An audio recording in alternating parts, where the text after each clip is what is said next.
다시 안 됩니다. 이거는 말을 똑같이 할 수가 없어.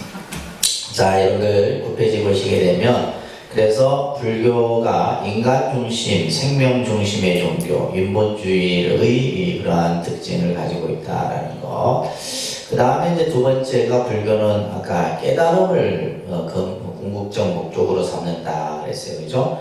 불교의 목적은 우리가 이제 그죠? 부처님 법을 배우고 또 신행하고 또 우리가 부처님 법 안에서 우리가 함께 살아가는 그 목적은 바로 뭐다? 깨달음을 이루기 위함이다. 그래서 여러분들이 이제 깨달음이라는 것을 너무 거창하고 추상적이고 이렇게 생각하지 마시고, 말 그대로 우리는 순간순간 깨닫고 이 세상을 살아갑니다. 내가 어떠한 과정을 겪다가 이것이 아니구나라고 했는데 그 자체도 깨달음이죠. 그죠?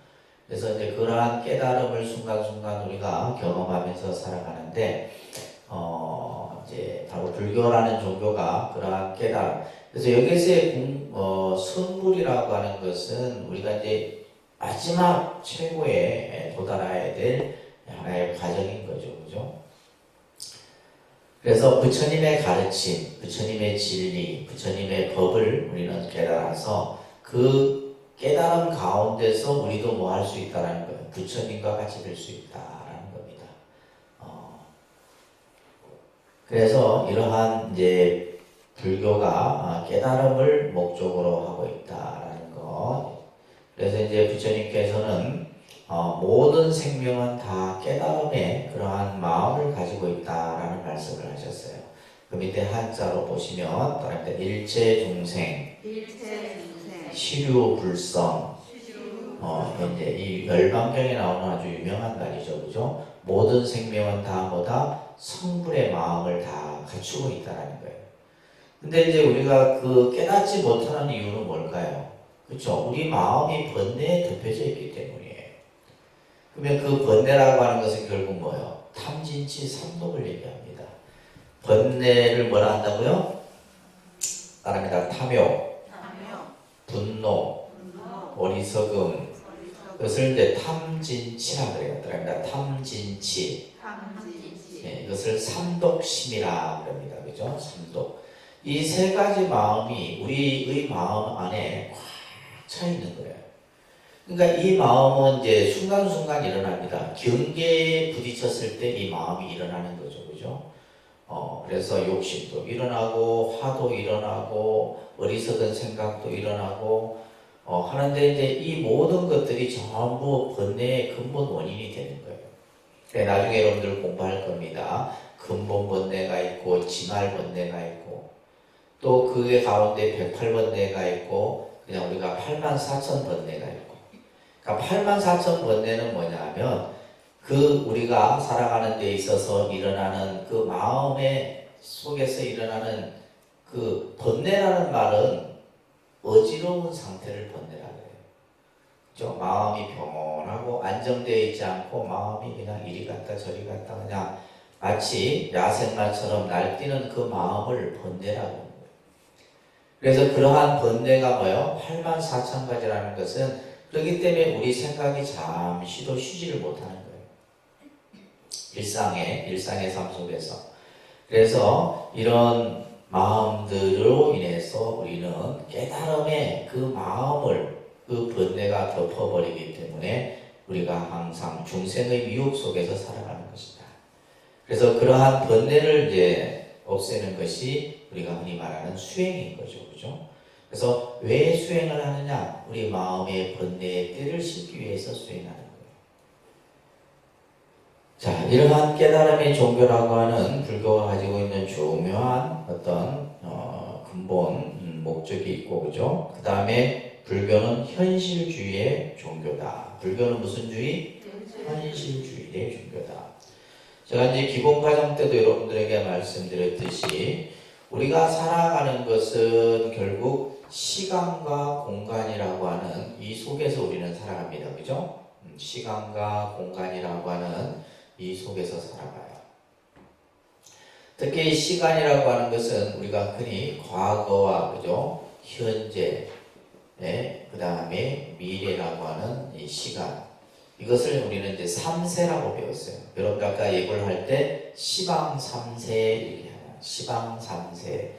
그러니까 시방삼세라는 표현은 시간과 공간을 통칭한 표현이에요. 예불문에 나오는, 여러분들 예불문도 배우셨잖아요, 그죠? 그래서 시방삼세라는 말은 시간과 공간을 다 아우르는 표현이 바로 시방삼세인데, 자, 이것을 이제 과거, 현재, 미래를 뭐라 그래요? 우리는 시간으로 봤을 때 3세가 되는 거예요. 3세. 자, 지금 현재입니다. 그죠? 우리가 살고 있는 것은 지금 현재의 시간이에요. 현재의 시간이라 하지만 이 현재는 과거와 연결된 현재예요. 그죠? 과거. 여러분들이 독립선언 오기 전에는 이미 과거의 시간이 되어버린 거예요. 지금 현재 이 설법전 안에 앉아있는 것이 지금 현재고, 그죠? 앞으로 1시간, 2시간 후면 봐야 될 미래의 시간이에요. 근데 이 미래의 시간도 또한 뭐다? 현재와 연결되어 있는 거예요. 그래서 시간이라는 것은 단절되어 있는 게 아닙니다.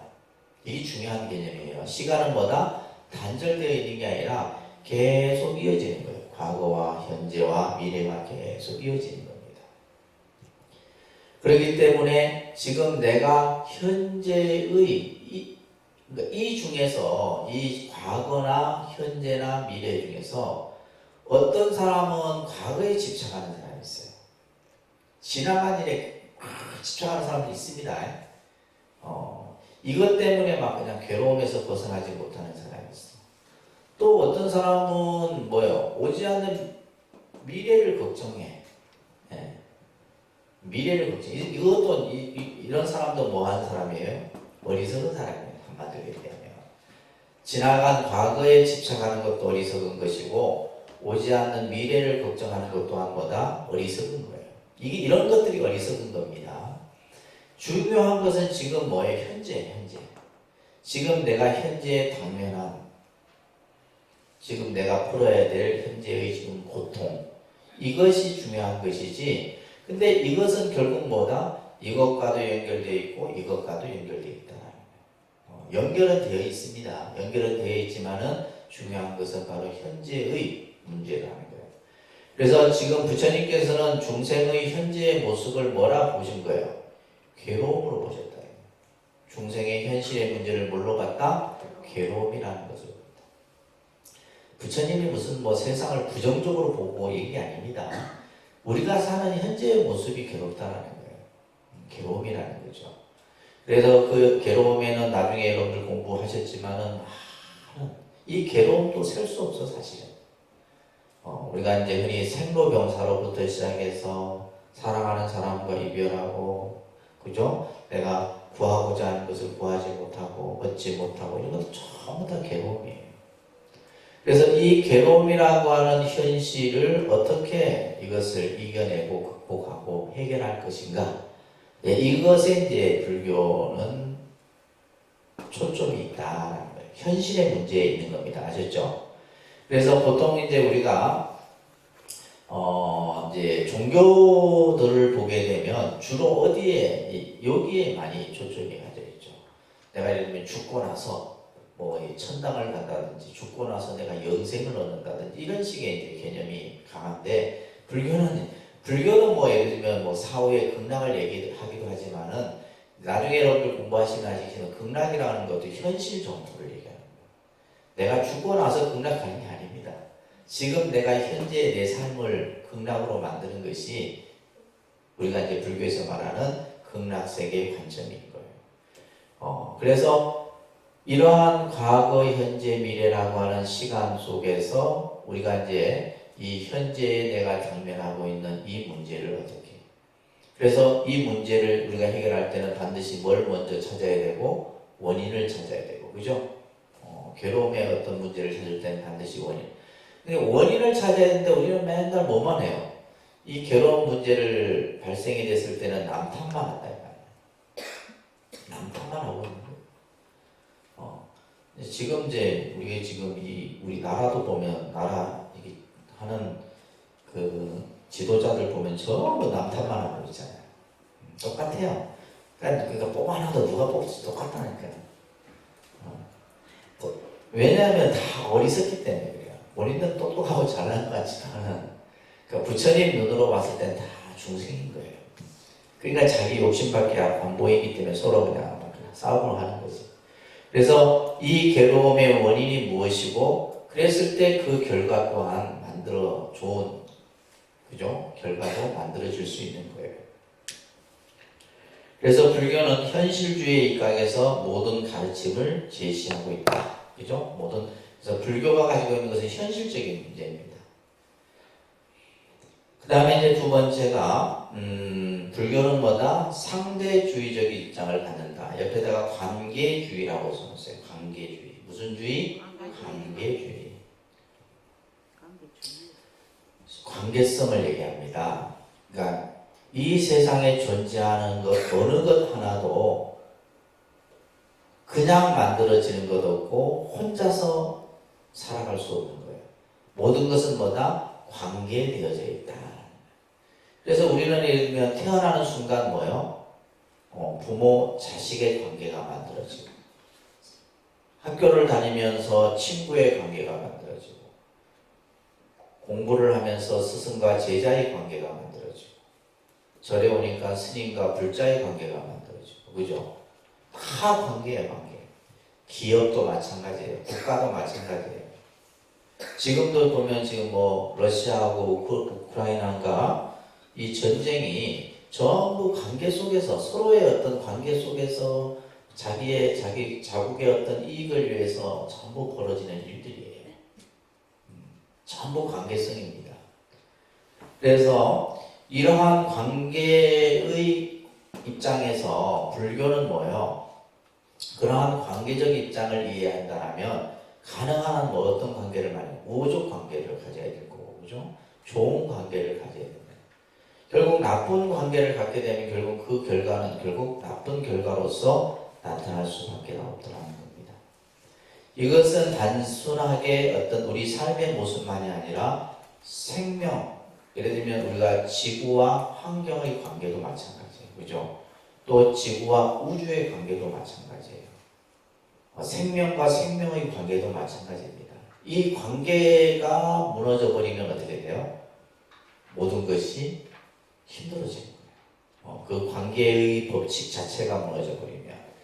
그래서 부처님께서는 우주의 법칙은 연기법으로 이루어져 있는데 모든 것은 서로 뭐다?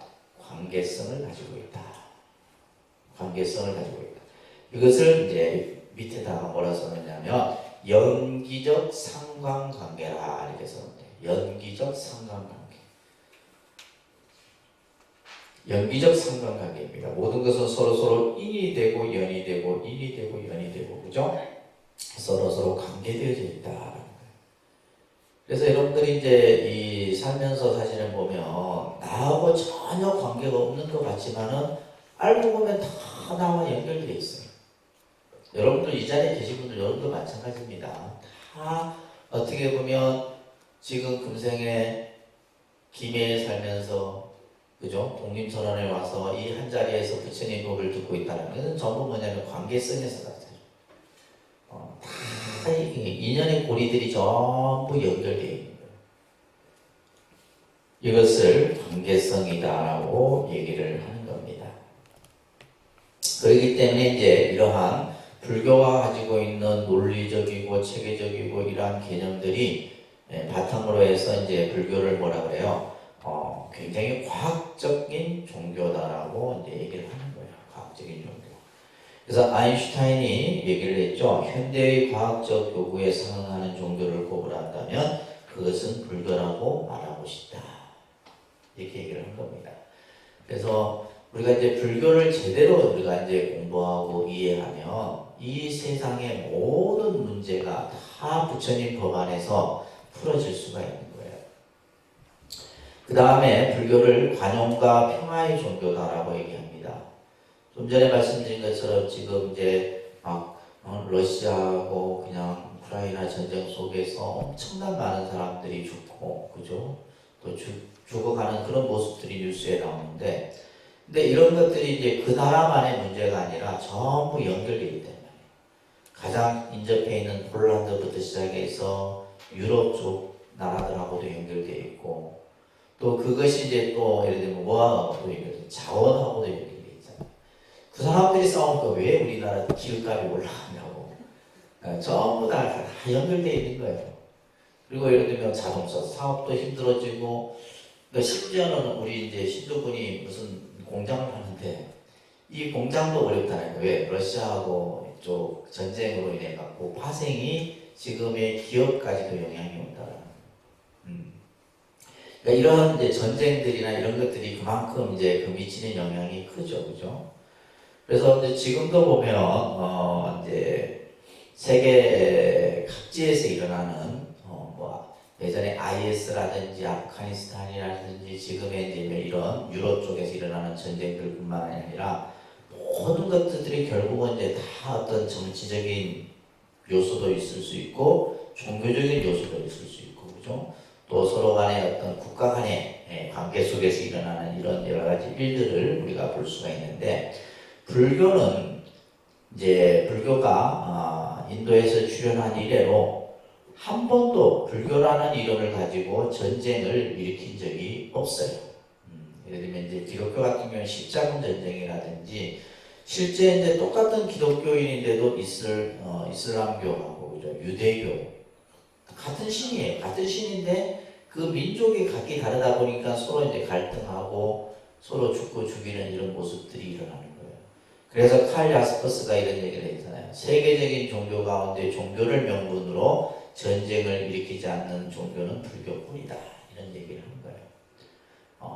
그래서 이제 우리가 이제 불교를 믿는 신자들도 보면 다른 사람하고 싸우는 걸 좀 싫어해. 그냥 뭐 내가 저 사람보다 더 뭐 그냥 이기려고 하지도 않고, 그러니까 이제 좀 안 좋게 보면 전투력이 좀 부족하고, 이게 뭐 그냥 뭐 싸우는 것도 싫고 이기는 것도 싫고 그래야 습성이 그래 불교가. 불교가 가지고 있는. 그래서 남을 뭐 그냥 해롭게 하는 것도 그것이 내 아픔인 것 같고 막 다 이렇게 생각을 하는 거예요. 그러니까 이제 그렇다 보니까 이제 불교가 이제 뭔가 이렇게 막 어떤, 그래도 다행히 불교가 세계적으로 이렇게 불교가 전파되는 가운데 있어서 굉장히 어떻게 보면 이제 우리나라 같은 경우만 해도 카톨릭이 우리나라에 들어올 때 얼마나 많은 순교자들이, 그들이 말할 때 순교 자신은 우리가 봤을 때는 미풍양속을 해친 사람들인 거예요. 그들이 봤을 때 순교자지만은 그 당시 이제 우리 조선의 입장에서 봤을 때는 뭐요? 조선에 갑자기 들어와갖고 막 그냥 서양 문물을 퍼뜨리면서 막, 그죠? 우리의 어떤 문화 자체를 없애는 모습이죠. 그래서 지금도 보면 이제 지금 우리나라도 지금 그게 문제인데 뭐 그 사람들이 뭐 순교했던 데마다 뭐 성지를 만들고 그래 지금 카톨릭에서.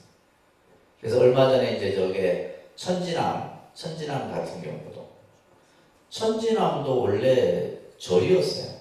절이었는데 이 사람들이 이제 스님들이 이 사람들이 이제 그 도망 피신온 걸 숨겨줬는데 숨겨졌다는 명목하에 스님들까지 다 죽여버립니다. 그 역사적으로 나와요. 그래서 이제 그곳이 이제 천지남인데 그곳에다가 이제 자기들 카톨릭 성지를 만들겠다고. 그래서 불교계에서 안 된다. 그 천지남이라고 하는 곳은 원래 절인데 왜 너희들이 카톨릭 성지를 만드냐 해갖고 조금 이렇게 시시비비를 가리고, 지금도 마찬가지 그 문제 때문에 그 천지남에 대한 연구라든지 것들이 지금 이루어지고 있습니다. 그만큼 이제 이 서양 종교들은 틈만 나면 자신들의 그 영역을 자꾸 넓혀가려고 합니다. 그러니까 이런 것들이 굉장히 이제 사실 무서운 거죠, 그죠? 자, 그 다음에 불교는 불교가 이루고자 하는 세계는 부처님의 세계입니다. 그 부처님의 세계를 우리는 불국토라고 해요, 그죠? 부처님의 세계를 뭐라 한다고요? 불국토. 우리가 이제 흔히 말하는 극락이라고 하는 곳이에요. 극락이라는 데가 이제 부처님의 세계를 말하는 겁니다.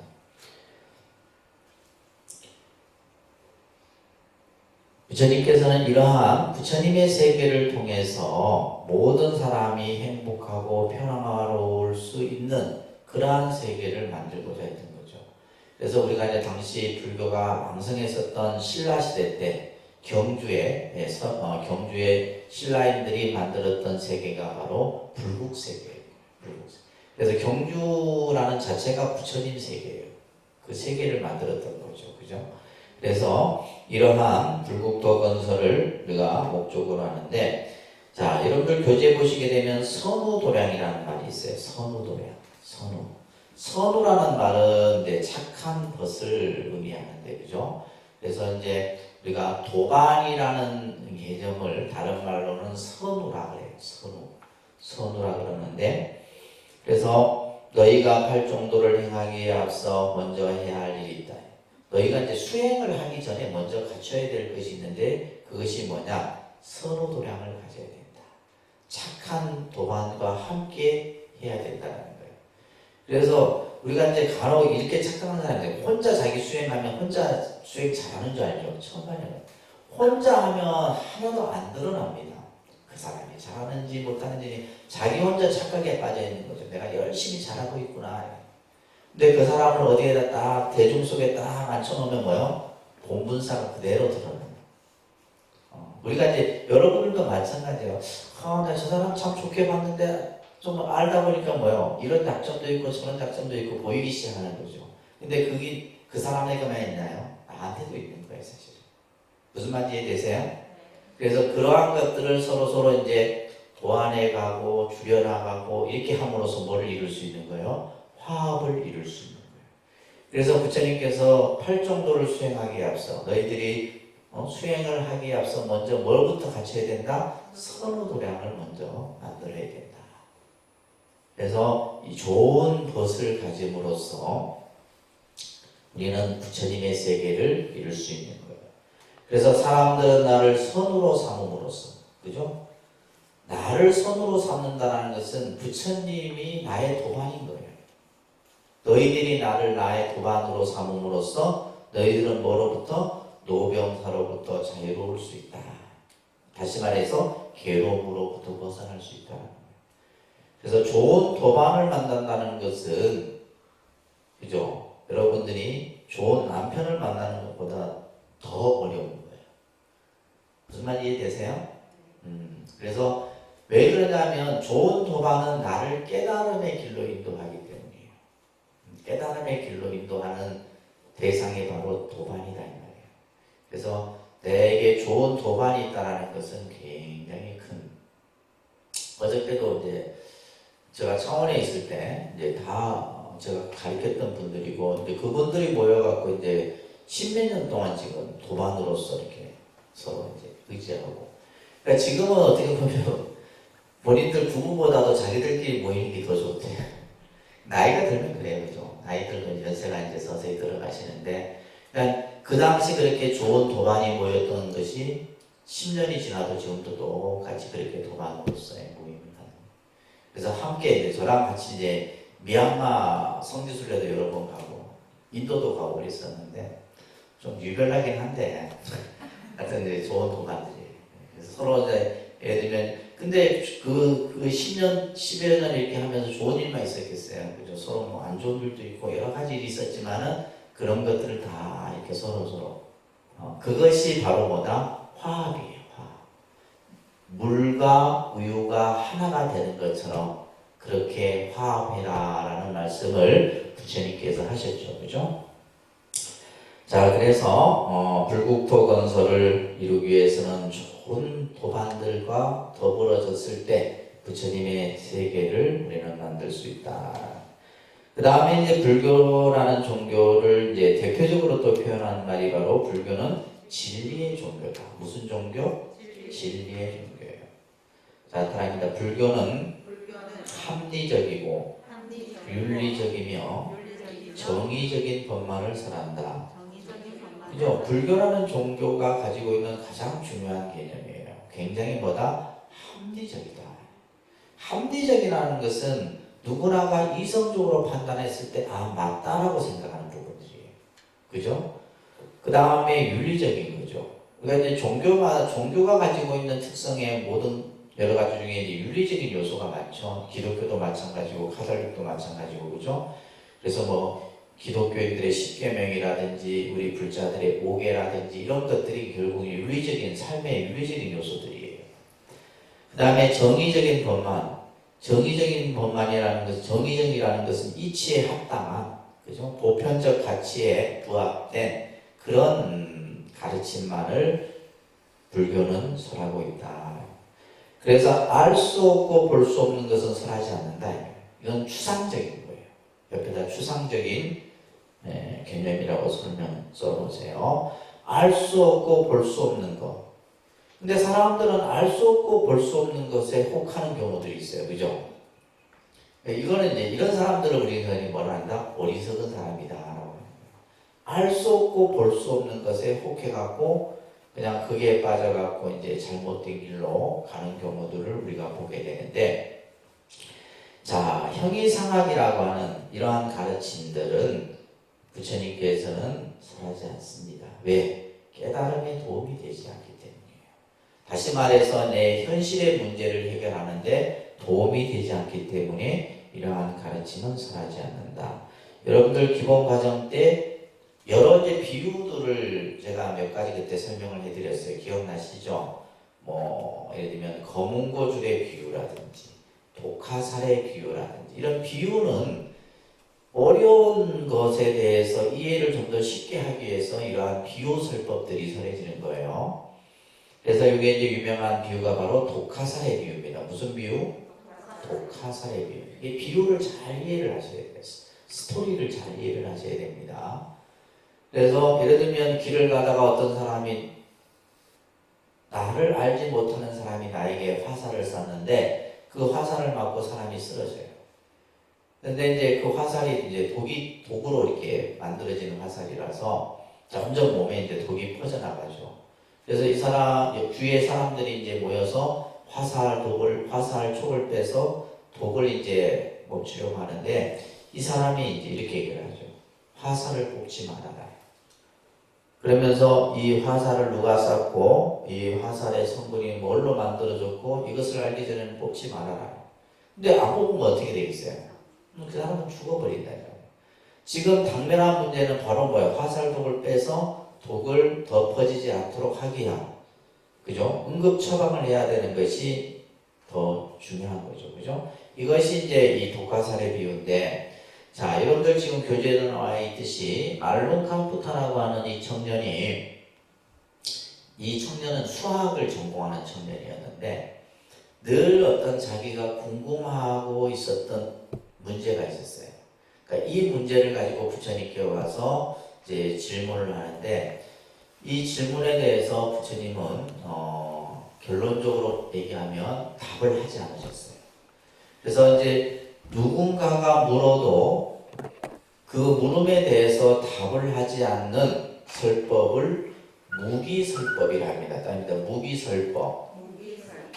설법의 한 형태예요. 설법의 한 형태인데 이게 답을 하지 않는 거죠. 예를 들면 내가 여러분들이 어떤 질문을 저한테 해. 근데 제가 아무 yes, no 답을 하지 않아. 그 설법이 무슨 설법이에요? 왜 답을 하지 않아요? yes라 한들, no라 한들 아무런 도움이 되지 않기 때문에 답을 하지 않는 거예요. 똑같은 겁니다. 근데 예를 들면 내가 그냥 긍정을 한다면 이 사람은 뭐요? 아, 정말 긍정인 것 같다 생각할 거고, 그죠? 내가 부정을 한다면 또 부정이라 생각할 거예요. 근데 문제는 그게 아니다라는 거예요. 긍정, 부정의 문제가 있는 것이 아니다라는 거예요. 그래서 부처님께서는 이 답을 하지 않는 무기설법이라고 하는 설법을 하시게 되는데, 자, 바로 보세요. 세계는 영원하냐, 영원하지 않느냐? 그죠? 유한하냐, 무한하냐? 또 영혼은 있느냐, 없느냐? 어떤 사람이 와서 스님, 근학이 있습니까? 없습니까? 내가 있다고 한들, 없다고 한들, 이 사람은 무슨 생각으로 나한테 그걸 물었는지 몰라. 또 어떤 사람은 스님, 깨달음이 있습니까? 없습니까? 깨달음을 내가 있다고 한들, 없다고 한들 도움이 될까요? 도움이 안 되는 거예요. 그래서 여기에 지금 말론 캄프타도 세계는 공간적으로 유한한가, 무한한가, 또 열애는 사후에 존재하느냐, 존재하지 않느냐, 이런 것도 묻는 사람들이 간혹 있습니다. 부처님이 2600년 전에 열반하셨는데 지금도 부처님이 계십니까? 이런 사람들이 있어요. 열애는 사후에 존재하느냐, 존재하지 않느냐, 있느냐, 없느냐, 있는 것도 아니고 없는 것도 아니냐. 뭐 이런 것들을 우리는 뭐라 하냐? 형이상학적 질문이라는 거예요. 무슨 말인지 아시겠죠? 알 수 없고 볼 수 없는 거예요. 자, 그러자 이제 부처님이 답을 해주지 않자 이 말문갑부터는 화가 나서 가버립니다. 이제 처음에는 출가를 하려고 왔다가 부처님이 확실한 답을 해주지 않자 가버려요. 이때 이제 옆에 있던 아난이 이런 얘기를 합니다. 부처님이시여, 부처님이라면 그 청년의 질문에 충분히 답을 해주실 수 있었을 텐데 왜 답을 해주지 않으셨습니까? 라고 물어요. 이때 부처님께서 뭐라 얘기하냐면 내가 그 청년에게 답을 해준들 그 청년에게는 아무런 해결책이 될 수 없다는 거예요. 그러면서 설했던 비유가 아까 무슨 비유? 독화살의 비유인 거예요. 지금 문제는 뭐냐면 그죠? 현실의 문제를 해결하는 것이 급선무지. 예를 들면 세상은 영원하지 않고 이거는 뭐예요? 현실에서 내가 해결될 문제 또 그것이 뭐 답을 해준들 아무런 도움이 되지 않는 거잖아요. 그러면서 이제 부처님께서는 우리들에게 가장 중요한 문제는 바로 뭐다? 인생의 가장 중요한 문제는 바로 뭐요? 괴로움의 문제를 해결하는 거예요. 괴로운 문제를 내가 지금 해결하는 것이 급선무인 것이지 뭐 세상에 유한한들 무한한들 부처님이 사후에 존재하는지 존재하지 않는 그건 중요한 게 아니다라는 거예요. 그래서 괴로움의 문제를 해결하고 윤회에서 벗어나는 것이 더욱더 급한 일이다라는 거예요. 자, 따라합니다. 부처님은 내가 설하지 않는 것은 설명하지 않는 그대로 그대로 받아들이는 것이 좋다. 또 내가 설한 것은 그대로 받아들이는 것도 받아들이도록 하라. 부처님의 가르침은 잘 설해졌다. 현실적으로 증명되는 것이며 때를 지나지 않고 과거가 있는 것이며 또 지혜 있는 자가 각기 스스로 알 수 있는 것이다. 그래서 부처님의 가르침은 우리가 사는 현실, 그죠? 현실의 문제를 어떻게 내가 해결할 것인가. 그래서 여러분들이 이제 불교를 공부하면서 뭐 사후에 대해서, 미래에 대해서, 불확실한 미래에 대해서 걱정할 필요도 없고, 또 지나간 과거에 대해서도 옮길 필요도 없다는 거예요. 그러면서 현실적으로 증명되고 때를 지나지 않고 과거가 있다. 바로 그 즉시에 그 결과가 나타난다는 거예요. 그러면서 마지막에 지혜 있는 자는 각기 스스로 알 수 있다는 거예요. 우리가 어리석기 때문에 이 세상을 바로 보지 못하는 것이지 우리가 스스로 지혜를 갖추게 되면 모든 문제를 다 내가 풀어갈 수 있는 거예요. 그래서 부처님께서는 삼종 외도의 가르침은 진리가 아니다. 첫 번째가 신의 창조론입니다. 따라합니다. 신의 창조론. 예를 들면 신이 이 세상을 창조했다. 이것은 잘못된 가르침이다.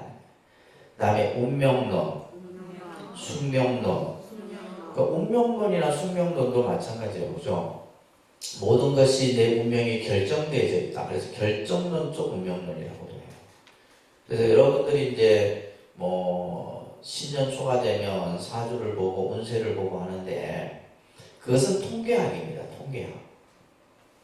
그러니까 중국에서 오랜 시간에 예를 들면 누적되었던 데이터를 바탕으로 해서 만든 거예요. 그것이 바로 뭐 주역이라고 하는 거예요. 주역. 그래서 인간의 동양에서 음양 오행을 중심으로 해서 그죠? 육식갑자가 만들어지잖아요. 그 육식갑자들이 살아온 삶의 흔적들을 보니까 요 생은 몇 년도 생은 요 사람은 요렇게 이런 사람. 그러니까 이게 통계학이 아니에요. 그러니까 통계학을 부정하면 안 되죠, 그죠? 그래서 우리가 예를 들면 이제 어느 정도는 근사치에 맞아요. 근데 굳이 예를 들면 내 운명이라고 하는 것은 오늘의 운명이 내일 바뀔 수 있고 내일의 운명이 또 바뀔 수도 있는 거예요. 그래서 결정론적 운명론을 부처님께서는 그것은 진리가 아니다라고 얘기하는 거예요. 정해져 있는 게 아니다. 무슨 말인지 아시겠죠? 정해져 있는 내 운명은 바뀌는 겁니다. 예를 들면 내가 태어날 때 단명운을 가지고 태어났어도 이 사람이 명을 길게 만들 수 있는 거고, 이것은 뭐 신이 만들고 부처님이 만드는 게 아니에요. 누가 만드는 거예요? 내가 만드는 거예요. 내가 태어날 때 찌질이도 복이 없었는데 그 복을 내가 만들어가는 거예요. 그래서 사람들이 보면 이제 우리가 이제 그쪽에서 이제 바로 이제 예를 들면